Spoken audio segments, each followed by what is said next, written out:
What's up, everybody? Jimmy Faluca reporting with Frank. Frank, how's it going, buddy? All right. We are 1 week away from the WWE Survivor Series, one of my personal favorite events. I know Frank and I have discussed the show before on our program. I know it's not always been one of Frank's favorites. Survivor Series has always been a favorite of mine since I was a kid. My favorite Survivor Series, I'll just get that out of the way. I enjoyed 1988. I believe the first match started with Team Honky Tonk Man versus Team Ultimate Warrior. That was fun. You also had the 10-on-10 tag, which was Team Demolition when they were the tag champions versus Team Powers of Pain, that was also the night, Frank, if you remember, when Mr. Fuji stabbed Demolition in the back. Oh, yeah. And went with the Powers of Pain. a very successful double turn, I might add. We also had Team Jake the Snake Roberts versus Team Andre the Giant in one of my favorite matches featuring Jake the Snake. Jake was one of those guys back in the day. I'm sure you remember, Frank. Jake was always one of those guys that whenever he was out there for an extended period of time, he'd take a ton of punishment. Yes. Always sell. Oh, absolutely. Well, especially when he became a face. And then he make his comeback. He do the jab, his patented jab, step. Oh, jab. Man. And his punches look so cool. Yeah, his signature moves were awesome. The friggin' knee lift. Yeah, the short arm clothesline, and then the dreaded DDT. Yeah. He a guy who sold good, told the story in the ring, great psychology. Great promo. And he's one of those guys who probably threw one of the best working punches. I'll tell you something right now. I say it all the time. Jake was one of the guys that I feel bad that he was never world champion, but it doesn't bother him. Based on the interviews he's conducted, he says, I don't care that I was never WWE champion. The people know how good I was. I think he falls in line as one of those guys who didn't need the belt. Yeah, he didn't need a belt. And the main event that night was what year is this? 88, which was the Team Twin Towers, which was Akeem and the Big Boss Man against the Mega Powers, Hulk Hogan and the Macho Man. Ooh, yeah. That was one of my favorites. I'm not going to get into the rest. Yeah, I got it. It was Hulk Hogan, Macho Man, Hercules, Coco Beware, and Hillbilly Jim versus Akeem, the Big Boss Man, DiBiase, Haku, $1 Million Man, and the Red Haku, and the Red Rooster. Red Rooster, who was the first one eliminated, and then Bobby Heenan was hammered. And let me tell you something. That pay-per-view was very manager-heavy. Bobby Heenan was managing during several matches. You had Slickster managing in several matches. Jimmy Hart managing in several matches. That's another thing that I feel wrestling is sorely missing. The art of managing. Yeah, well, that's because they don't want the manager to take the spotlight. But the thing is, a lot of those teams, like even Mr. Fuji never took the shine off the guys that he managed, and he managed some of the all-time greats. He managed Demolition. He managed the mighty Yokozuna. He managed Owen Hart. You know, and for a short period of time, he managed The Undertaker before the managership was sold to Paul Bear. They're afraid. Go ahead. They're always afraid that the manager is going to become the bigger star. That's why you see. Well, that's not always the case. I mean, you see that. I think that's only happened once, and that was with Sable. Nah, well, it happens a lot. You see that with Lana and Rusev. That's why they tone. I guess 91 was a favorite of mine because that was Taker's his first championship win when he beat Hulk Hogan. Yes. 96 was a favorite of mine because we had the Undertaker and Mankind. We had the first meeting of Bret Hart and Steve Austin, which I feel was the better match when compared with the I Quit match. I know I'm in the minority on that one. I thought that was great. You also had Psycho Sid versus Shawn Michaels, and the crowd hated Shawn Michaels that night in Madison Square Garden. They couldn't stand him. Another Survivor Series of mine that I really loved, the last one I'll mention, is 2002. You had Brock Lesnar delivering a great performance against Big Show. No one thought Brock could do the things that he did to the Big Show, but he did. Was that when they broke the ring? No, that was when Paul Heyman stabbed Brock Lesnar in the back. Oh, right. Okay. And Now, Survivor Series very infamous for double crosses. Right, Brock turned face that night. Brock turned, but actually, if you think about it, the crowd turned Brock babyface beforehand, because after Brock Lesnar beat The Undertaker in Hell in a Cell and earned Taker's respect, the fans started just cheering for the guy. Well, of course, once you did that, once Taker gives him respect, that's it. You're off to the races. And they put Brock over so strong in 2002. Probably one of the best pushes, in history. You also had the great tag match where Los Guerreros won the SmackDown tag titles.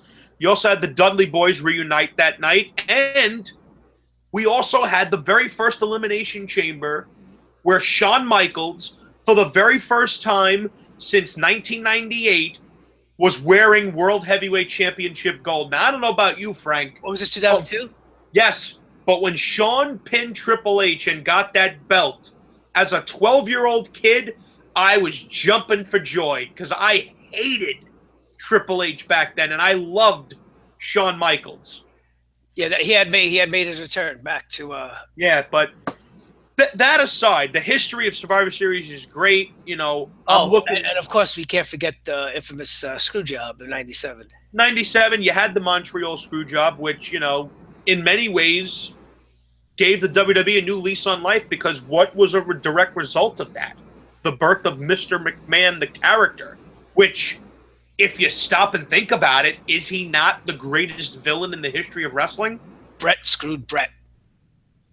And another Survivor Series, which, gets a lot of, bells and sounds for, is 2001, where it was the WCW versus WWF. But if you really stop and think about it, that was a half-assed invasion.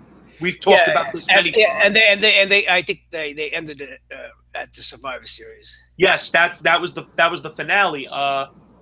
2005 was not bad. You had SmackDown versus Raw, which we're going to get again this year. I think it's going to be a different outcome than we had then. But let's get into the Survivor Series. What are we going to see at Survivor Series 2016, Frank? I think we're going to see some seeds being laid down for WrestleMania. Some possible storyline. Really? I think so. Well, isn't Shane the fifth man now on SmackDown? He is the fifth guy on the SmackDown side. And if we're going to start from the top to the bottom, Goldberg versus Brock Lesnar is the main event. I don't agree with it. I think those two don't need the main event. Just them being out there is a main event. Well, it's their own story, so they have nothing. No, I understand that. Believe me when I tell you I understand that, but I just feel you're never going to get any of the guys from today to feel like those guys if they're not given the same treatment that they were given when they were hot. I think so. Maybe down the road, after you'll see maybe a John Cena after he retires, when he's a part timer, maybe he could come back and face like a Roman Reigns and these part timers who come back and get their own main events. We don't know what the ending's going to be. Like, let's look at SummerSlam when the match ended with Orton, Lane, and Blood. You couldn't have followed that up with any other match. The crowd was. I guess we'll have to disagree. We'll have to agree to disagree, because I feel that end to Survivor Series was dull, and I feel that Finn Balor versus Seth Rollins was much more deserving of the main event, because those were two guys that were going to be there the next day and actually gave a shit enough to be there. I always say, Frank, when they can no longer use these part-timers, they're in deep shit, because they haven't allowed any of these younger guys to be on that level. Right. Well, I think in the future there'll be other new part-timers. I think, like I said, John Cena will be a part-timer, or who knows? John Cena is not going to have the same effect as an Undertaker or Brock Lesnar as a part-time talent. With John Cena as a full-time talent, WWE, because remember, Cena's been the top guy for the last decade plus. With him as a full-time competitor, the ratings and the pay-per-view buys have done this. Yeah, well, I think it'll be better for Cena once he does become a part-timer. Less is more with him. We don't need to see him a lot. No, well, we're deviating from the job here. I think Brock Lesnar's winning. There's no chance Goldberg has of winning unless there are shenanigans played. Yeah, I don't think there's any way possible Goldberg's beating Brock clean. Anyway, Exactly. That's the key word, clean, because I think the only way Goldberg beats Brock is if Shane screws Brock Lesnar, Yeah, yeah. which I would Right, not be surprised if that happened. right. That's what I said. Maybe that's why I think. Well, I'm hoping if that does happen, that Brock and Shane have the match at Royal Rumble, and then Shane picks someone to face Brock at WrestleMania. That could be a Samoa Joe. Right, right, right. And like I said, that's why maybe we're seeing Shane being the fifth guy. Maybe. We got Team Raw versus Team SmackDown, which Team Raw is comprised of the Universal Champion Kevin Owens, his best friend Chris Jericho, Roman Reigns, Seth Rollins, and Braun Strowman, against the SmackDown 5, which is WWE Champion AJ Styles, Commissioner Shane McMahon, Bray Wyatt, along with Randy Orton, and my goodness, I'm exhausted. And Dean Ambrose. Go figure. That I couldn't remember Dean Ambrose. Goes to show you what WWE's done with him. Yeah, well, it's definitely a motley crew. Oh, without question, without question. I think Raw is taking the victory. There's no question in my mind that they're winning.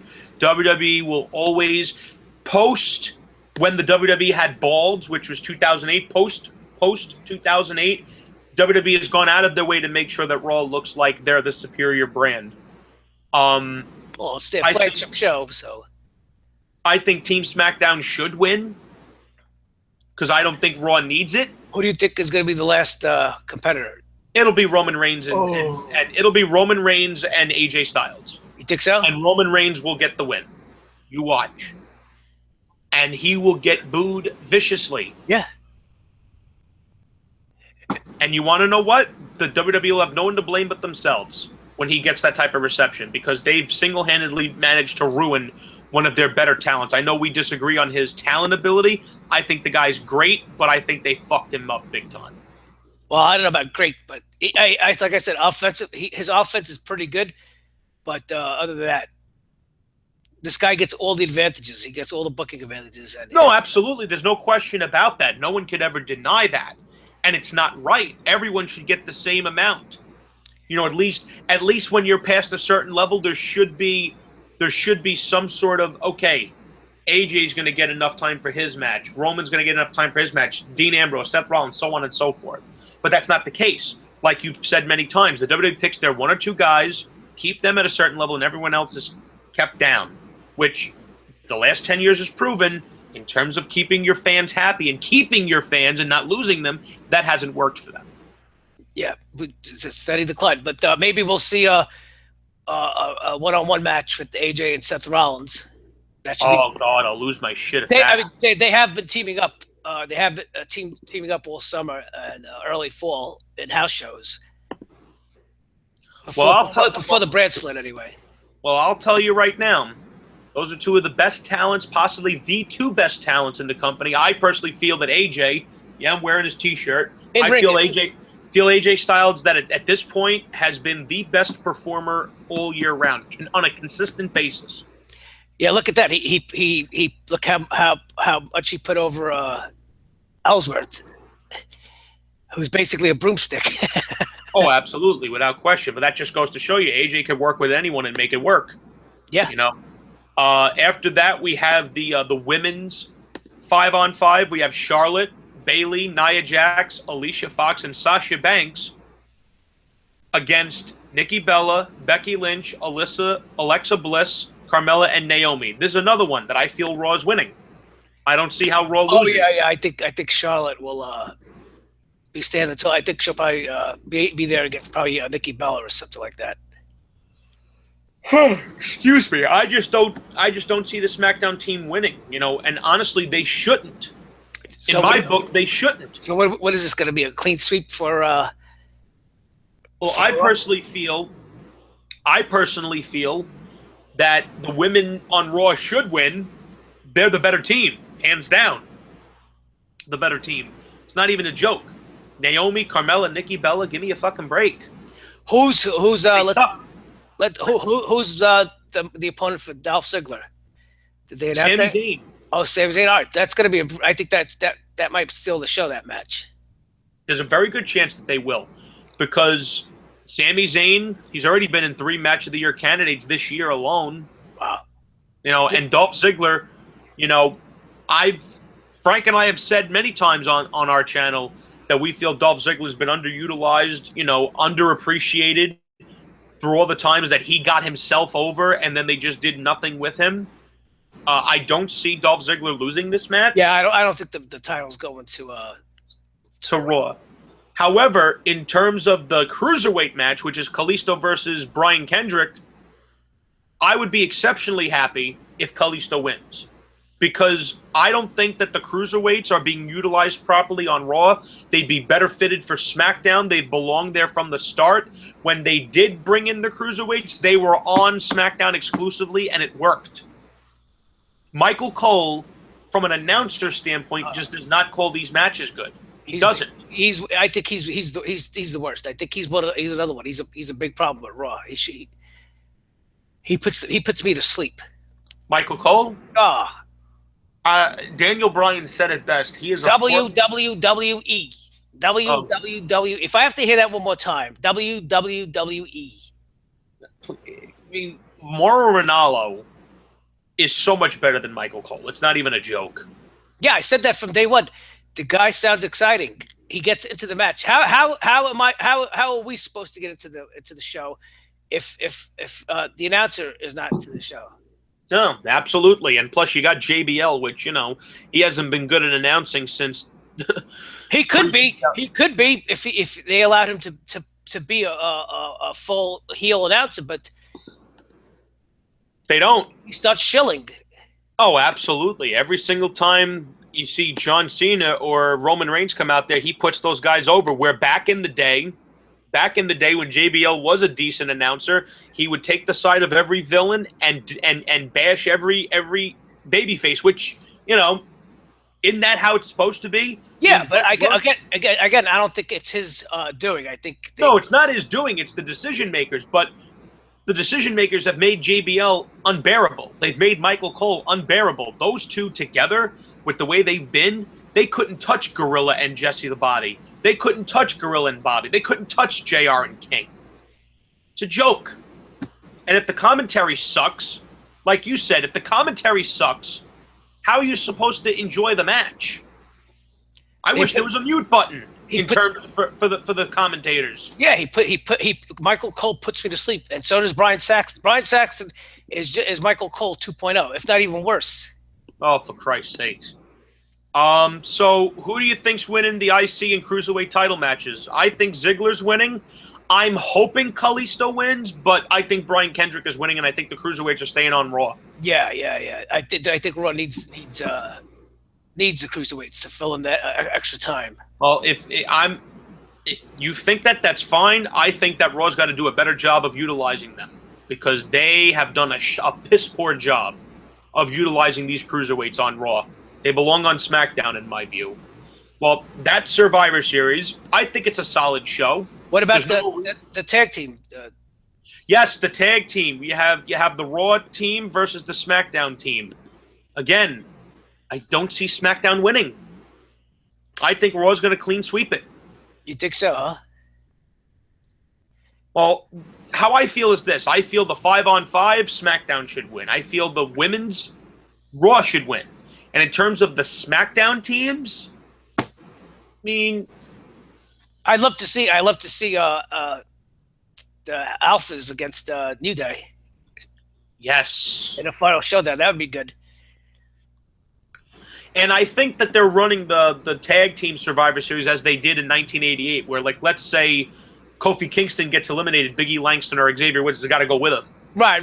That's how it's going to work. So, like, let's say Chad Gable gets eliminated, then that means Jason Jordan's got to go with him. Right. Yeah, I think we'll probably see we'll either see a battle of the champions with Slater and Rhino versus the New Day, or maybe I think we'll definitely see the Alphas, American Alphas versus New Day in the final. I look at the Alphas and I say to myself, those guys are an exceptional tag team. I've been saying that since they were down in NXT. Yeah, you know me. I've been praising them. I think they're going to be the future of the company.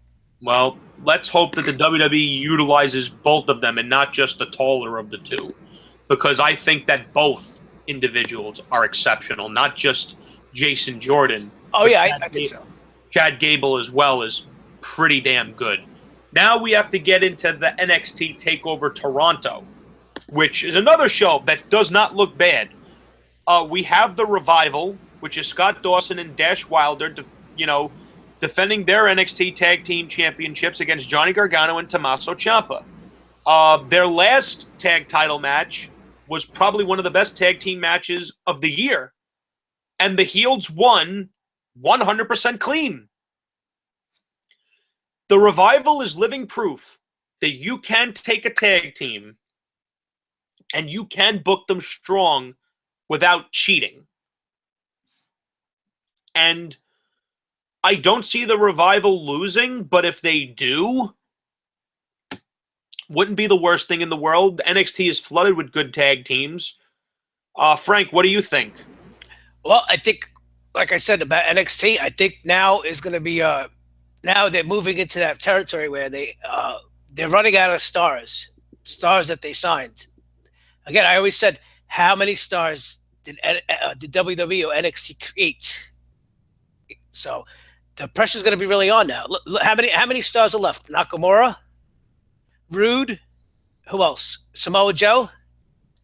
Nakamura, Bobby Roode, Samoa Joe. You have a couple of good tag teams out there that people are willing to. You have Asuka. Okay, but I'm saying that WWE created. Once Rude, Nakamura, and Samoa Joe, they were created outside of WWE or outside of NXT. So what happens when those three move up to the main roster? Well, they got to get another crop of guys, and they've been working on that. WWE's been working on signing more guys, which they've been very consistent with that. Like who? And I think that's great. I think they're signing someone that was the Ring of Honor champion. I don't remember his name. I want to say it was Eddie Edwards. I'm not 100% sure. I'd love for them to bring in Kenny Omega and the Young Bucks. Well, I can tell you right now, Triple H has been trying to get his hands on Kenny Omega for a while now. Yeah, but he doesn't want to sign. He doesn't. I think from when I see his shoot interviews, I think he's happy in Japan. He's making a good living. Oh, absolutely. Japan, they make a lot of money over there. Yeah, he doesn't want to. I don't think he's one of those guys right now. He doesn't want to come to WWE and get watered down or just be a clown, you know? No, absolutely. Again, I don't see the Revival losing, but if they do, then I think that means they're getting called up. Because the Revival's an exceptional tag team. I don't know. I don't think too many people are going to get called up. Maybe I think either Joe or Nakamura will get called up at the Royal Rumble. Maybe I think look for them to make it their debut. Yeah, I gotcha. We also have the Dusty Classic, the finals, where we have the Authors of Pain, Rezar and Akam, versus, I think I may have sounded their names completely wrong, which is fine, against TM61, which is Nick Miller and Shane Thorne. But in this match, Paul Ellering, who is the Author of Pain's manager... I was going to ask you, he's still managing them? Yes, and he will be suspended above the ring in a steel cage. Oh, wow. Can't interfere. Oh, they're doing the old NWA deal. With Jim Cornette when he was suspended above the ring. Where he Absolutely, and honestly, the Authors of Pain, they're no Legion of Doom, but Paul Ellering, as their manager, instantly has my eye on them, because Paul Ellering... They're trying to put him over, but do a lot of fans know who even Paul Ellering is these days? I don't know, but that's what you have promos for. That's what you have video packages for. Right. I remember when he first came out. With the Wall Street Journal. Yeah, and people, the NXT crowd was chanting, "Who was that? Who was that?" Idiots! That's the manager of the Legion of Doom. Yeah. I mean, even though he looked different, but... Yeah. We also have Ty Dillinger going up against Bobby Roode. There's no doubt Bobby Roode's winning this match. And he should. How do you think he's gonna fare well when he gets a call up? Bobby Roode? Absolutely. Or is he gonna just... Absolutely. There is no reason for Bobby Roode to not do well. Or is he just gonna be a ass clown comic relief when he goes up to... Absolutely not. Comic relief is one thing Bobby Roode should not be doing. But hasn't he been did he do that when he first came to NXT? He was doing those glorious But skits. that was off camera. That's not even part of the show. Oh, okay, they were doing that on their That own. wasn't part of the show, Frank. That was off camera because That got Glorious song over. That got Glorious. yeah, because the tag team that he was doing that with are baby faces, and he's a heel, so it was off camera. We also have Mickie James returning to the WWE, Oh my god! and she's challenging Asuka for the NXT Women's Championship. I don't see Asuka losing this match. I doubt it. Why would Mickie James come back and return to NXT and not the main roster? I don't know. Part of me thinks that it was because they knew they were going to be in Toronto. They kind of wanted Trish Stratus to face Asuka, but because Trish announced that she's pregnant, she obviously can't do the match. She's pregnant? Yes, again, with a second child. How did that happen? Well, Frank, when a man and a woman really, really like each other... Oh, Christ. That's funny. It is funny. Again, I don't see Asuka losing. Honestly, I think that the plan, maybe I'm wrong, but I think the plan is to try to get heat on Asuka. So that way when Ember Moon faces her down the road, Ember Moon can defeat her to large fanfare. Well, let's see. If Mickie James loses to her, is she signed to a long-term deal, or is she just like... I don't know. Yeah. I don't know for sure. And I haven't looked into it because I don't want to know. I don't want to know. Right. If she comes in and loses, that's pretty much going to run her out of town. No, of course. And then we have the main event, which is Samoa Joe challenging the NXT champion Shinsuke Nakamura. I don't see Samoa Joe regaining the title. No. And I think this is his last NXT pay-per-view. Yeah, because I think by WrestleMania 33, he will be on the main roster where he should have been from day fucking one. That guy didn't need no developmental deal. No, but like I said, they need some of these guys to carry NXT. You understand? I've loved the Samoa Joe run. Yeah. In NXT.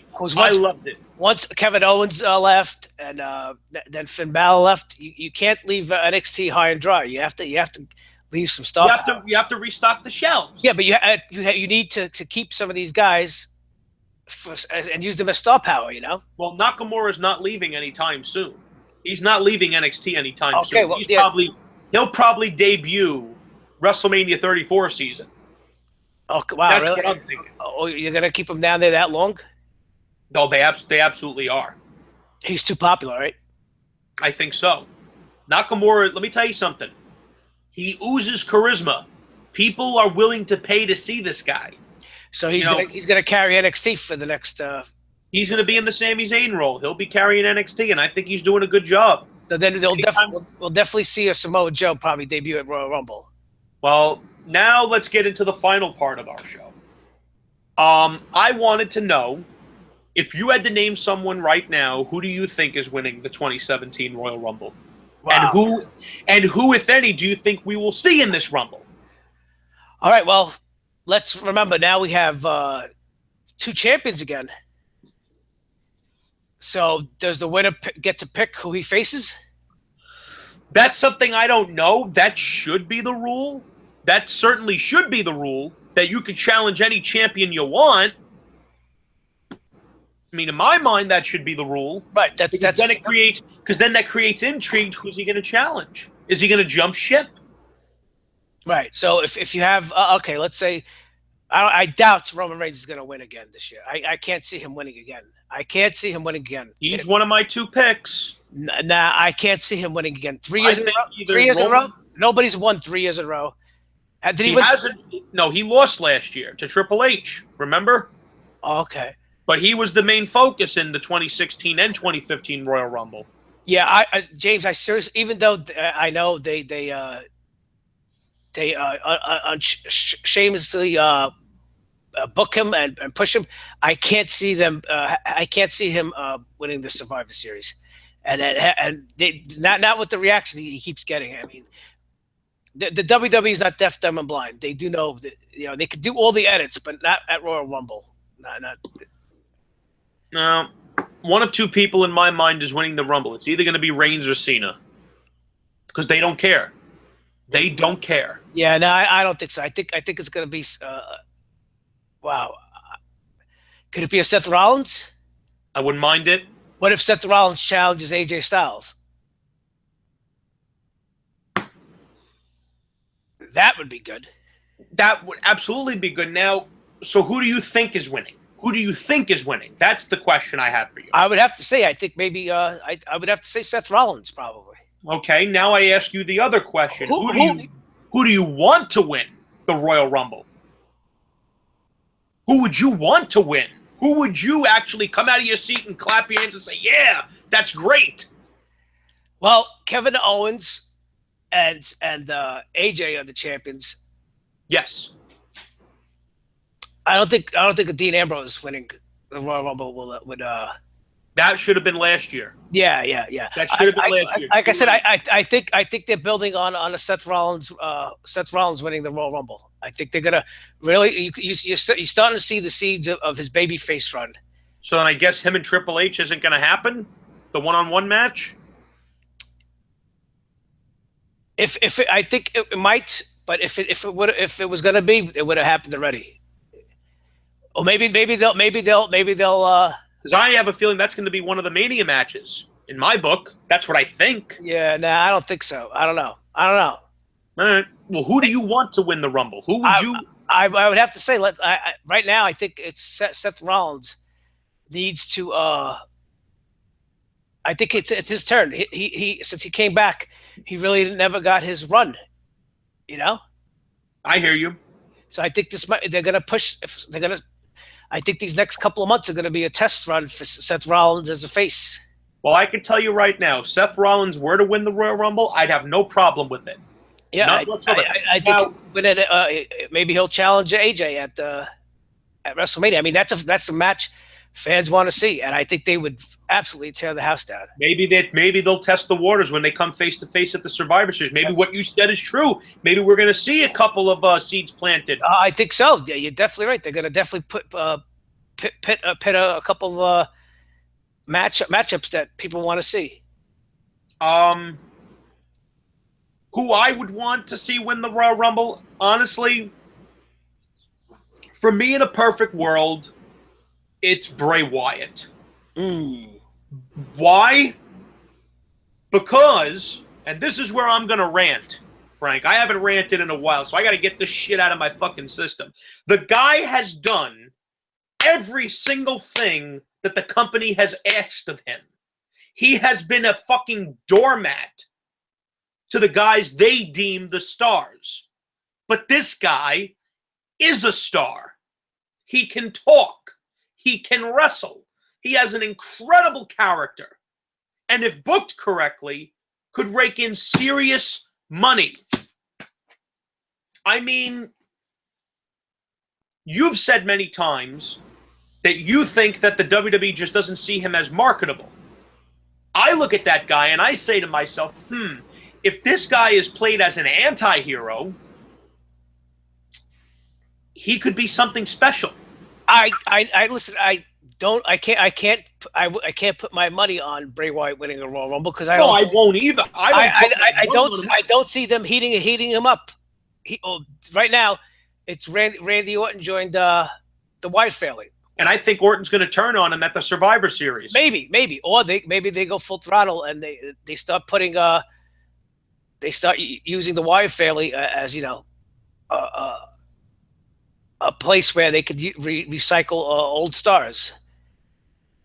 You know what I'm saying? Well, I can tell you right now, I'm not putting money on Bray Wyatt winning the Royal Rumble. I'm saying that if he were to win it, I would come out of my seat, I would applaud, and I would be happy. Only in video games, I think.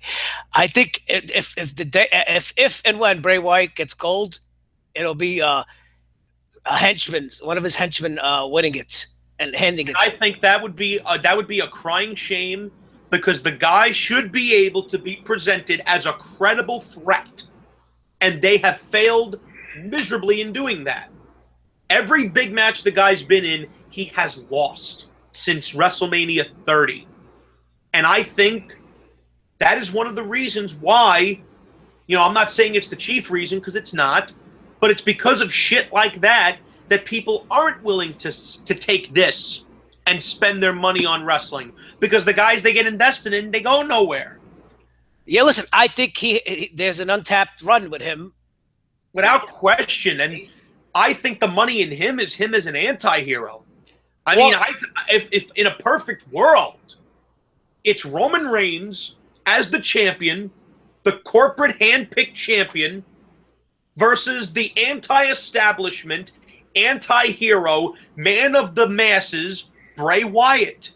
Because who's more establishment than Roman Reigns? Right. And who's more anti-establishment than Bray Wyatt? Listen, it makes sense. You make sense, but they're never going to do that. They have no inkling of ever putting Bray Wyatt over like that. And that's a shame, because I think that those two in those positions could draw money.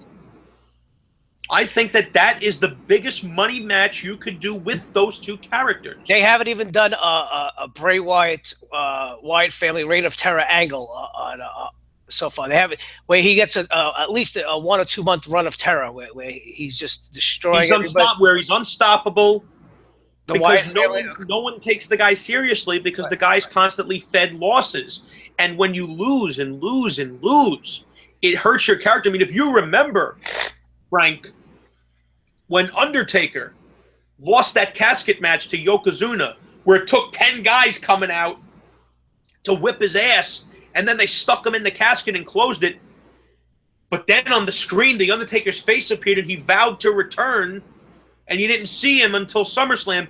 But until that happened, Undertaker didn't lose a single match for 2 fucking years. Right, well, and when he finally did lose, it meant something.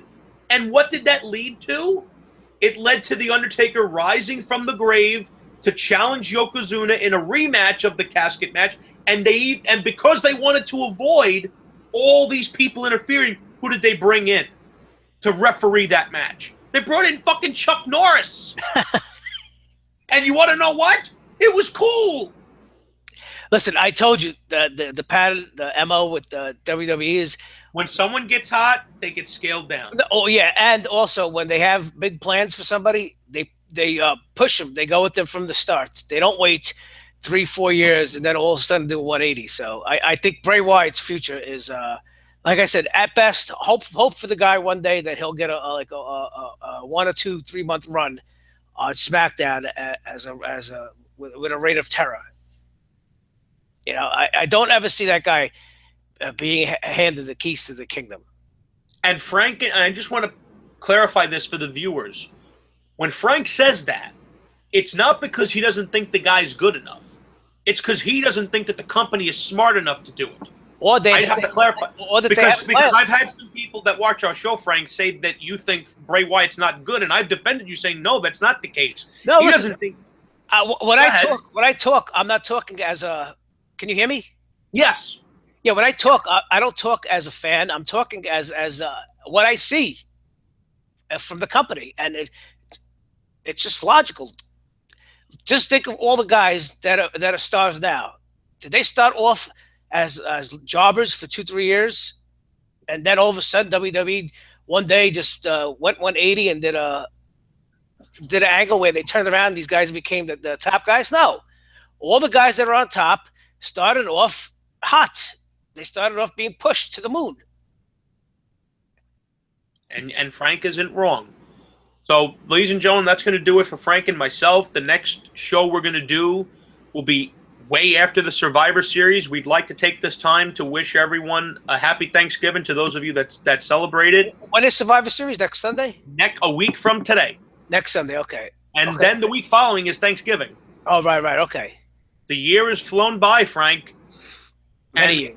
Hopefully, the next show Frank and I do will probably be the end of the year awards. Oh, yeah, okay.